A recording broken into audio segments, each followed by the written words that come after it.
नमस्कार दोस्तों, हमारी आज की कहानी का नाम है रंग। अरे कमला, देखो चूड़ी वाला आया है। 10 दिन बाद तीज है। तीज के लिए चूड़ियाँ लेनी होंगी तुम्हें, कहो तो बुला लूँ। सुधाकर जी ने अपनी पत्नी को आवाज़ दी। धीरे बोलो जी, छोटी बहू सुन लेगी तो उसे कितना बुरा लगेगा। वैसे भी मैंने बड़ी बहू को बोल दिया, वो अपने लिए बाजार से चूड़ियाँ ले आएगी। और रही मेरी बात, मुझे कोई चूड़ी नहीं लेनी, कमला जी बोली। पर सुधाकर जी कुछ बोलने को हुए, पर कुछ नहीं। घर में जवान बेटे की मौत हुई है। वो बच्ची जरा सी उम्र में विधवा हो, श्रृंगार विहीन हो गई। ऐसे में मैं बुढ़िया सजती सवरती अच्छी लगूंगी क्या? कमला जी बोली।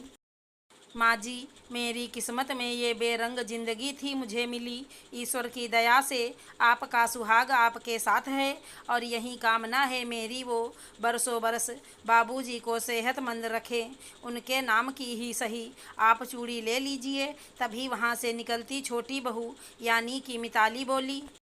नहीं बहू, तुझे इस रूप में देख मेरा कलेजा मुँह को आता है। मैं कैसे ये सब? ये बोल कमला जी फपक पड़ी। उन्हें देख मिताली भी खुद को रोक ना सकी और रोते हुए अपने कमरे में आ गई। क्यों नितिन, क्यों मुझे यूं छोड़ चले गए तुम? किसके सहारे जीऊँ अब मैं? मिताली पति की तस्वीर से रोते हुए बोली। पास में नन्ही गुड़िया सोई थी। सुधाकर जी के 2 बेटे थे, बड़ा नितेश, छोटा नितिन। नितेश की शादी को 10 साल हो चुके। उसकी पत्नी कामिनी है और 2 बच्चे हैं उनके। नितिन की शादी 3 साल पहले हुई थी और 2 साल की एक बेटी है उनके। बहुत ही प्यारा परिवार था सुधाकर जी का। पर आज से 9 महीने पहले दिवाली के बाद इस परिवार को किसी की नज़र लग गई। अपनी नौकरी से लौटते समय नितिन को लूटने के इरादे से 2 बदमाशों ने उस पर हमला कर दिया और नितिन की इस हमले में मौत हो गई। तब से मिताली की ज़िंदगी तो सूनी हो गई। नन्ही गुड़िया को तो ये तक मालूम नहीं कि उसके पापा कहाँ गए।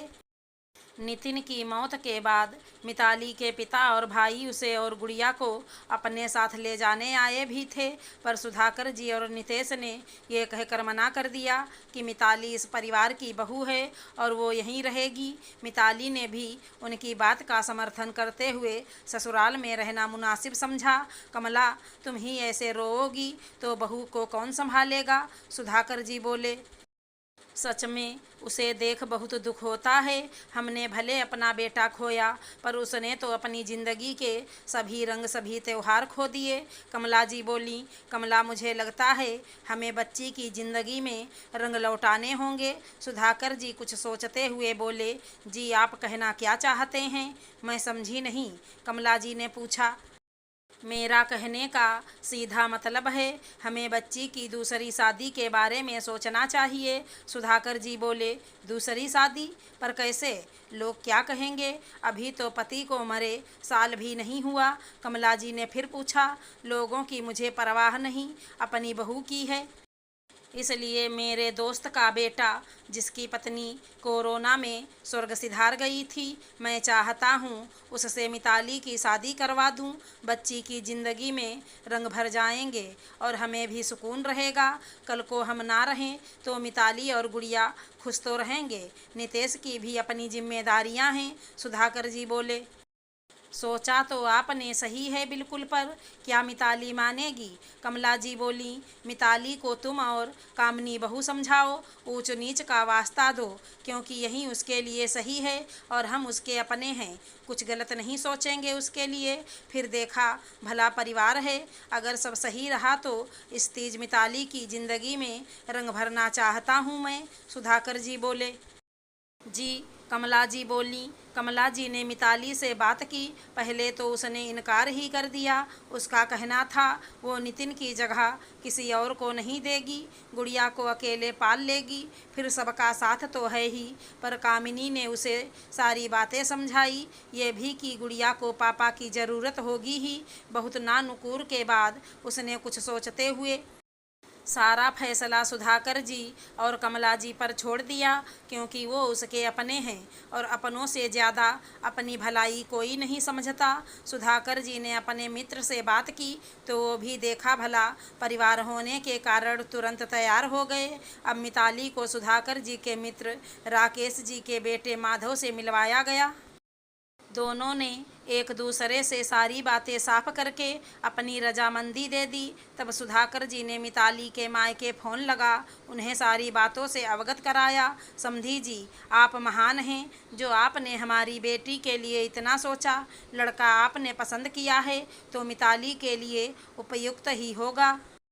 बस हम ये चाहते हैं विवाह का सारा खर्च हम उठाएं और बिटिया का कन्यादान करें। मिताली के पिता गजेंद्र जी बोले, देखिए समधी जी, आप अपनी बेटी का कन्यादान कर चुके हैं, अब वो हमारी जिम्मेदारी है, तो उसकी शादी की सारी जिम्मेदारी हमारी हुई ना। वैसे भी ईश्वर ने बेटी नहीं दी थी। अब मिताली बिटिया का कन्यादान करके हमें भी गंगा स्नान का सौभाग्य प्राप्त होगा। आप इसे हमसे मत छीनिए। बस आप तो एक बार माधव बेटा से मिल लें, आपकी रजामंदी बाद चटमंगनी पट ब्याह हो जाएगा। बस आप बिटिया को आशीर्वाद दीजिएगा। सुधाकर जी बोले। उनके ये वचन सुन गजेंद्र जी गदगद हो गए, क्योंकि सुधाकर जी ने तो उनकी बिटिया के लिए ससुराल के मायने ही बदल दिए थे। बेटे के मृत्यु के बाद कहाँ लोग बहू का जीना मुहाल कर देते हैं, कहाँ ये लोग तो बिटिया की ज़िंदगी में दोबारा खुशियाँ ला रहे हैं। गजेंद्र जी को भी माधव बहुत पसंद आया। उनकी सहमति के बाद 4 दिन बाद का मुहूर्त निकला शादी का। छोटे से समारोह में सुधाकर जी और कमला जी ने मिताली का कन्यादान किया। नितेश और कामिनी ने बड़े भाई भाभी की भूमिका निभाई। मिताली ऐसे ससुराल वाले पाकर खुश तो बहुत थी, पर अब उन्हें छोड़ने का दुख उसे अपने जैविक माता पिता को छोड़ने से ज़्यादा हो रहा था। वो सुधाकर जी और कमला जी के गले लगकर फूट फूट कर रो दी। पगली पास ही तो जा रही है, जब मन हो मिलने आ जाना, कमला जी ने ये कहा और मिताली की विदाई करवाई। कमला, कल तीज है, मिताली बिटिया के लिए श्रृंगार का सामान ले लेना, मैं बाजार से फल मिठाई लाता हूँ। अगले दिन सुधाकर जी पत्नी से बोले, मैं भी चलती हूँ आपके साथ। मिताली बिटिया और कामनी बहू के लिए हरी लाल चूड़ियाँ लेने। कमला जी बोली, अरे अपने लिए नहीं लोगी क्या? अब तो तुम्हें मेरे नाम की चूड़ियाँ पहनने में कोई हर्ज नहीं ना। सुधाकर जी पत्नी को छेड़ते हुए बोले तो कमला जी नई नवेली दुल्हन सी शर्मा गईं। दोनों बाजार के लिए निकल गए। सुधाकर जी बहुत खुश थे। उन्होंने खुद से किया वादा पूरा किया था और तीज पर मिताली की ज़िंदगी में रंग भर दिए थे। अगर हमारी कहानी पसंद आई हो तो चैनल को लाइक शेयर सब्सक्राइब करें। धन्यवाद दोस्तों।